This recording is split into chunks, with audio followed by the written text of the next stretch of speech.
রেলওয়ের তরফ থেকে নতুন নিয়োগ বিজ্ঞপ্তি জারি হয়েছে। আবেদন করতে পারবে মেল ফিমেল বোথ ক্যান্ডিডেট আবেদন করতে পারবে।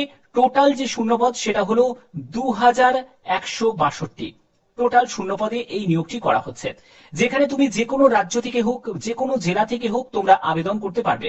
সম্পূর্ণ ডিভিশন ওয়াইজ এই নিয়োগটি করা হচ্ছে। এবার আমি চলে যাচ্ছি একদম অফিসিয়াল পিডিএফ এ চলে যাচ্ছি। তোমরা দেখতে পাচ্ছ পিডিএফ। রেলওয়ের কোনো জায়গায় আবেদন করতে গেলে, সেটা তুমি যদি ট্রেনিং এর জন্য আবেদন করো বা তুমি নিয়োগের জন্য, চূড়ান্ত নিয়োগের জন্য আবেদন করো, তোমরা জানো যে প্রত্যেকের ক্ষেত্রে একটা ফরম্যাট দেয়া থাকে, সেটা হলো সেন্ট্রাল ফরম্যাট। তো এই সেন্ট্রাল ফরম্যাটটা তোমাদের কি জন্য প্রয়োজন আছে? তোমরা যদি এসসি এসটি থেকে বিলং করো, তোমরা যদি ওবিসি ক্যাটাগরি থেকে বিলং করো, তোমরা যদি ইডব্লিউএস ক্যাটাগরি থেকে হয়ে থাকো, বা তোমরা যদি পিডব্লিউবিডি ক্যাটাগরি থেকে হয়ে থাকো, তোমাদের অবশ্যই একটি সেন্ট্রাল ফরম্যাট তোমাদের প্রয়োজন। সেই সেন্ট্রাল ফরম্যাটটা তোমরা পেয়ে যাবে অফিসিয়াল যে নোটিফিকেশন, সেই নোটিফিকেশনের সঙ্গেই তোমাদের অ্যাটাচ করে দেওয়া হয়েছে।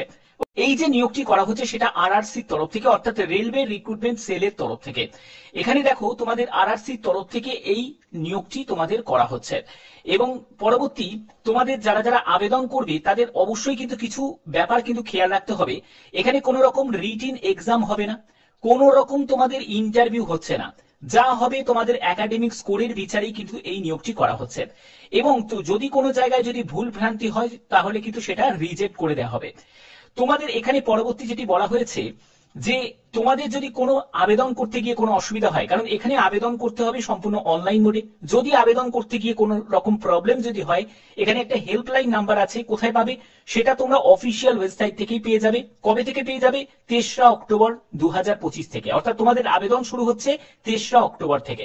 এখানে সকাল 10টা থেকে বিকেল 5টা পর্যন্ত টাইমিং থাকবে।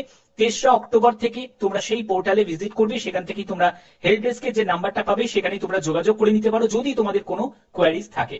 এখানে আবেদন করতে গেলে অবশ্যই তোমাদের জেপিজি জেপিইজি ফরম্যাটে তোমাদের অবশ্যই একটা ফটোগ্রাফ স্ক্যান করিয়ে নিতে হবে, এবং তোমাদের সিগনেচার সেটাও তোমাদের স্ক্যান করে নিতে হবে। এবং আবেদনের তোমাদের শেষ তারিখ হচ্ছে 2রা নভেম্বর 2025। আরআরসির অফিসিয়াল ওয়েবসাইটে ভিজিট করেই তোমাদের সম্পূর্ণ অনলাইন মোডে আবেদন করতে হবে। এখানে তোমাদের আবেদন মূল্য কত টাকা লাগছে দেখো। তুমি যদি all candidate except those mention, অর্থাৎ তুমি যদি এসসি এসটি পিডব্লিউবিডি বা ওমেন ক্যান্ডিডেট হয়ে থাকো, তোমার কোন রকম আবেদন মূল্য লাগবে না। তবে তুমি যদি একজন জেনারেল প্রার্থী হয়ে থাকো, তুমি যদি ওবিসি প্রার্থী হয়ে থাকো, তুমি যদি ইডব্লিউএস প্রার্থী হয়ে থাকো, অবশ্যই তুমি যদি একজন মেল ক্যান্ডিডেট হয়ে থাকো, তোমার 100 টাকা আবেদন মূল্য লাগবে। ঠিক আছে? এবং তোমাদের অফিসিয়াল ওয়েবসাইট হচ্ছে rrcjoypur.in। এই অফিসিয়াল ওয়েবসাইটে ভিজিট করেই তোমাদের আবেদন করতে হবে। এবং এখানে তোমাদের শিক্ষাগত যোগ্যতা যেটি প্রয়োজন সেটা হলো ক্লাস 10 পাস, 50% নাম্বার নিয়ে অবশ্যই তোমাদের একটি এনসিবিটি বা এসসিবিটি সার্টিফিকেট তোমাদের থাকতে হবে। পরবর্তী আর কি কি বলা হয়েছে দেখো, তোমাদের এখানে ভ্যাকেন্সি টেবিলে ভ্যাকেন্সি ডিটেলসটা দেওয়া আছে, সম্পূর্ণ ট্রেড ওয়াইজ তোমাদের ভ্যাকেন্সি ডিটেলসটা দেওয়া আছে। একবার তোমরা দেখে নেবে, যে কোনো একটি তোমরা এখান থেকে মানে ডিভিশন তুমি এখান থেকে সিলেক্ট করতে পারবে।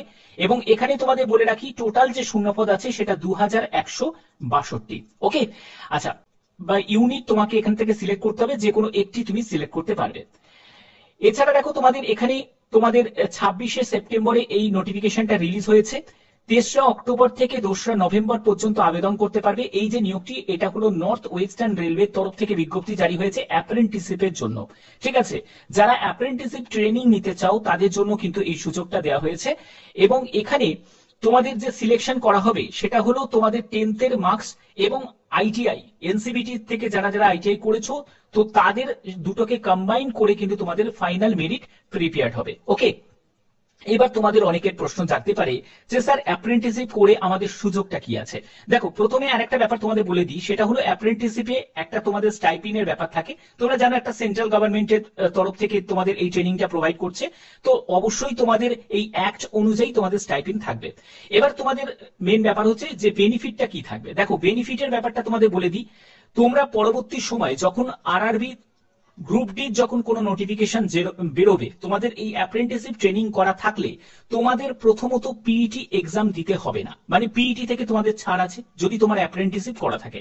তোমরা শুধু রিটিনটাকে কমপ্লিট করবে, তারপরেই তোমরা ডকুমেন্ট ভেরিফিকেশনে চলে যাবে, মেডিকেল চলে যাবে। তো এখানে রিটিনের ক্ষেত্রে যদি তুমি কাট অফ যদি দেখো, প্রথম কথা, তোমরা সিসিএ ক্যাটাগরির মধ্যে নথিভুক্ত হয়ে যাবে যাদের অ্যাপ্রেন্টিসশিপ করা থাকে। এবং এখানে যদি কাট অফ যদি দেখো, অন্যান্য জেনারেল বা এসসি এসটি ওবিসি প্রত্যেকের তুলনায় কিন্তু অনেক কাট অফ কম থাকে, মানে 36 থেকে 40-এর মধ্যে সিলেকশন পেয়ে যায় যাদের যাদের যারা অ্যাপ্রেন্টিসশিপ করা থাকে। তো এর জন্যই কিন্তু অনেকে ক্যান্ডিডেট অ্যাপ্রেন্টিসশিপ করে রাখে যাতে এই বেনিফিটটা কাজে লাগাতে পারে গ্রুপ ডি পোস্টের জন্য স্পেশালি। ঠিক আছে, কিন্তু তুমি গ্রুপ সি পোস্টের জন্য কিন্তু সেরকম ছাড় কিন্তু পাবে না, শুধুমাত্র গ্রুপ ডির জন্য। কারণ যেহেতু তোমাদের একদম অফিসিয়ালি ভাবে তোমাদের যেহেতু ট্রেনিং প্রোভাইড করে দিচ্ছে ইন্ডিয়ান রেলওয়ের তরফ থেকে, তার জন্য এই সুযোগটা তোমরা পাবে।